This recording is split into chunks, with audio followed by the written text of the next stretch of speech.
اور وہ وقت یاد کرو جب ہم نے موسیٰ سے 40 راتوں کا وعدہ ٹھہرایا تھا، پھر تم نے ان کے پیچھے اپنی جانوں پر ظلم کر کے بچڑے کو معبود بنا لیا۔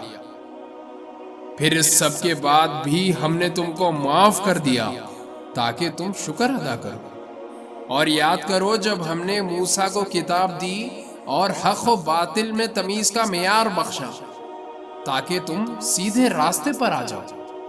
اور جب موسیٰ نے اپنی قوم سے کہا تھا کہ اے میری قوم، حقیقت میں تم نے بچڑے کو معبود بنا کر خود اپنی جانوں پہ ظلم کیا ہے، لہٰذا اب اپنے رب سے توبہ کرو اور اپنے آپ کو قتل کرو، تمہارے خالق کے نزدیک یہی تمہارے حق میں بہتر ہے۔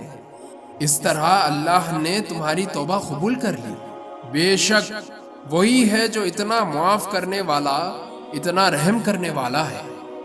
اور جب تم نے کہا تھا اے موسیٰ، ہم اس وقت تک ہرگز تمہارا یقین نہیں کریں گے جب تک اللہ کو ہم خود کھلی آنکھوں سے نہ دیکھ لیں، نتیجہ یہ ہوا کہ بجلی نے تمہیں اس طرح آ پکڑا کہ تم دیکھتے رہ گئے۔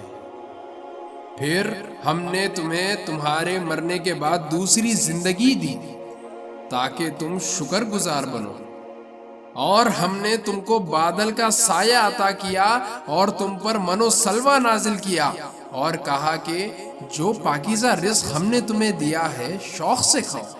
اور یہ نافرمانیاں کر کے انہوں نے ہمارا کچھ نہیں بگاڑا، بلکہ وہ خود اپنی جانوں پر ہی ظلم کرتے رہے۔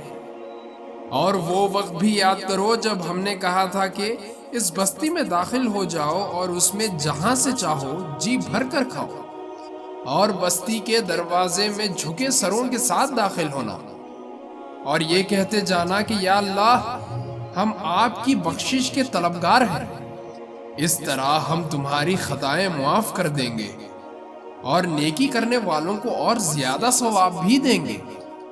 مگر ہوا یہ کہ جو بات ان سے کہی گئی تھی ظالموں نے اسے بدل کر کچھ اور کر دیا، نتیجہ یہ کہ جو نافرمانیاں وہ کرتے رہے تھے ہم نے ان کی سزا میں ان ظالموں پر آسمان سے عذاب نازل کیا۔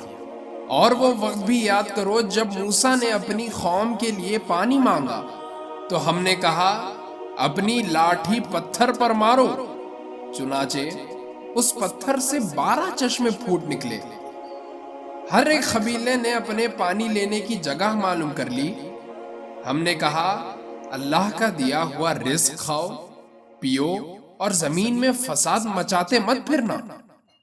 اور وہ وقت بھی جب تم نے کہا تھا کہ اے موسیٰ، ہم ایک ہی کھانے پر صبر نہیں کر سکتے، لہٰذا ہماری خاطر اپنے پروردگار سے مانگیے کہ وہ ہمارے لیے کچھ وہ چیزیں پیدا کرے جو زمین اگایا کرتی ہے، یعنی زمین کی ترکاریاں، اس کی ککریاں، اس کا گندم، اس کی دالیں اور اس کی پیاز۔ موسیٰ نے کہا جو کھانا بہتر ہے کیا تم اس کو ایسی چیزوں سے بدلنا چاہتے ہو جو گھٹیا درجے کی ہے؟ خیر، ایک شہر میں جا اترو تو وہاں تمہیں وہ چیزیں مل جائے گی جو تم نے مانگی ہیں۔ اور ان یہودیوں پر ذلت اور بے کسی کا تھپا لگا دیا گیا اور وہ اللہ کا غضب لے کر لوٹے۔ یہ سب اس لیے ہوا کہ وہ اللہ کی آیتوں کا انکار کرتے تھے اور پیغمبروں کو ناحق قتل کر دیتے تھے۔ یہ سب اس لیے ہوا کہ انہوں نے نافرمانی کی اور وہ بے حد زیادتیاں کرتے تھے۔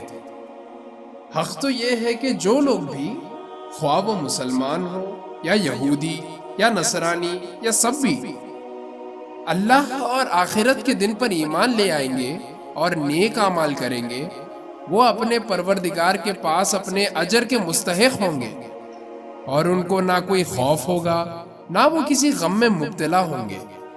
اور وہ وقت یاد کرو جب ہم نے تم سے تورات پر عمل کرنے کا وعدہ لیا تھا اور کوہ طور کو تمہارے اوپر اٹھا کھڑا کیا تھا کہ جو کتاب ہم نے تمہیں دی ہے اس کو مضبوطی سے پکڑو اور اس میں جو کچھ لکھا ہے اس کو یاد کرو تاکہ تمہیں تقوی حاصل ہو۔ اس سب کے باوجود تم دوبارہ راہ راست سے پھر گئے۔ چنانچہ اگر اللہ کا فضل اور رحمت تم پر نہ ہوتی تو تم ضرور نقصان اٹھانے والوں میں شامل ہو جاتے۔ اور تم ان لوگوں کو اچھی طرح جانتے ہو جو سنیچر کے معاملے میں حد سے گزر گئے تھے۔ چنانچہ ہم نے ان سے کہا تھا کہ تم دھتکارے ہوئے بندر بن جاؤ۔ پھر ہم نے اس واقعے کو اس زمانے کے اور اس زمانے کے بعد آنے والے لوگوں کے لیے عبرت اور ڈرانے والوں کے لیے نصیحت کا سامان بنا دیا۔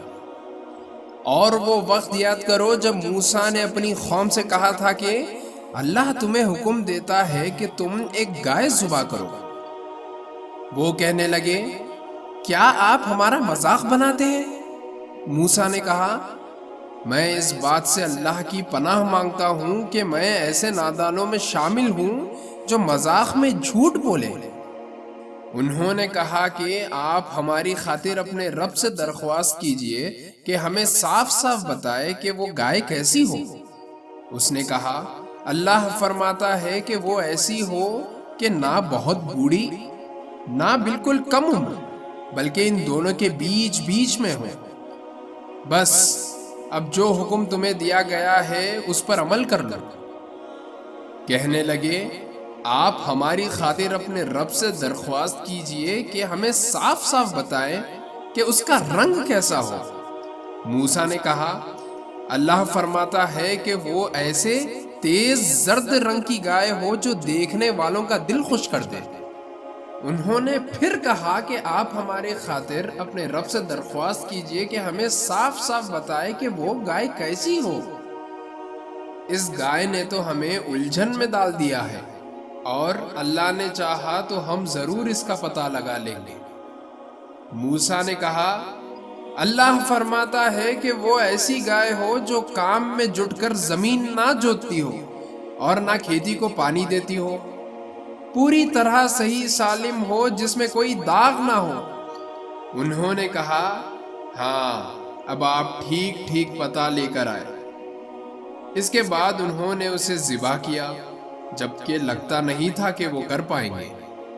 اور یاد کرو جب تم نے ایک شخص کا قتل کر دیا تھا اور اس کے بعد اس کا الزام ایک دوسرے پر ڈال رہے تھے، اور اللہ کو وہ راز نکال باہر کرنا تھا جو تم چھپائے ہوئے تھے۔ چنانچہ ہم نے کہا کہ اس لاش کو اس گائے کے ایک حصے سے مارو۔ اسی طرح اللہ مردوں کو زندہ کرتا ہے اور تمہیں اپنے قدرت کی نشانیاں دکھاتا ہے تاکہ تم سمجھ سکو۔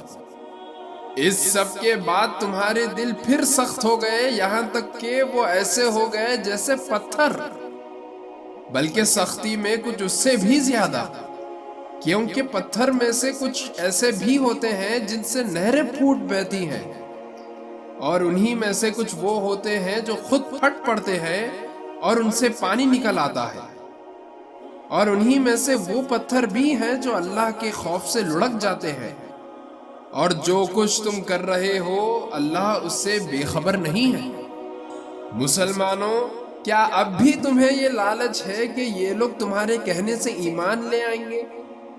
حالانکہ ان میں سے ایک گروہ کے لوگ اللہ کا کلام سنتے تھے، پھر اسے اچھی طرح سمجھنے کے بعد بھی جانتے بوجھتے اس میں تحریف کر ڈالتے تھے۔